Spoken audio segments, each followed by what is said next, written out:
Hello everyone, as always, welcome back to my channel.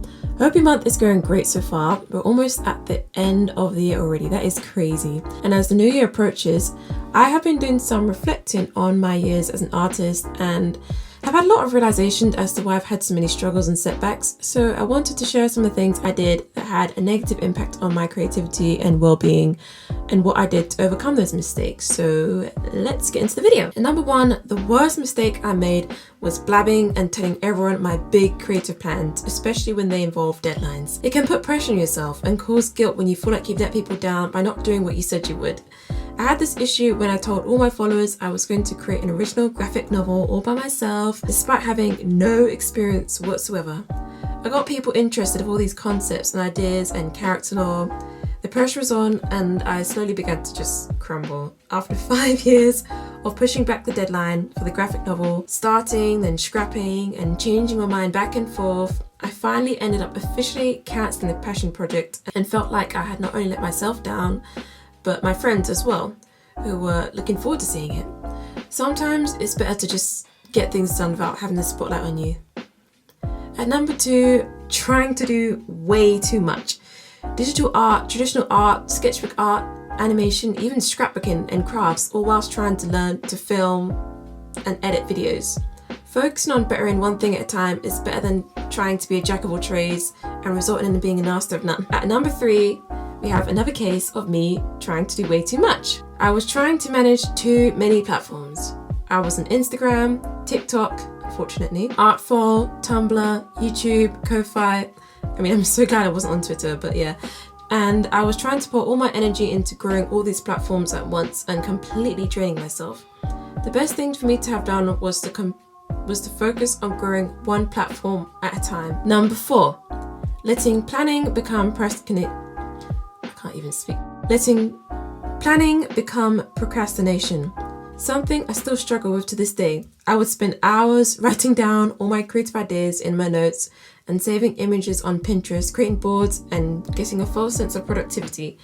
The best way to get better is to just start. Number five, valuing quantity over quality to please algorithms. I went into more detail on this in one of my other videos, but yeah, basically if I wasn't churning out art every day, I'd be hidden by the algorithm. This was especially a problem on Instagram, but even without the algorithm drama, I was worried people would unfollow me or forget about me if I wasn't posting regularly, and this leads to my next point, which is number six, punishing myself for not posting enough.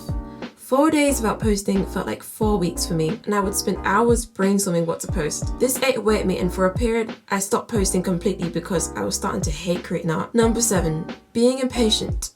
Slow and steady can win the race.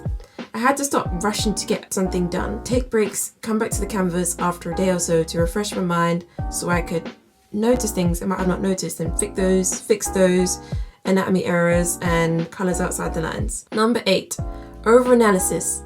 Now this is a counterpoint to the one I just made, but sometimes I would overanalyze a piece of art I was working on until I hated it, and it would just stay stuck in a pile of work in progress, working WIPs forever, or just get deleted.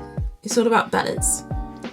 Number nine. This point is a bit hard to explain, but I was essentially training my brain to fail. I would go on my iPad and start distracting myself on YouTube, on Instagram, on Pinterest, on Spotify, on Google, and I feel like the environment I was trying to create in wasn't helpful to my creative mindset.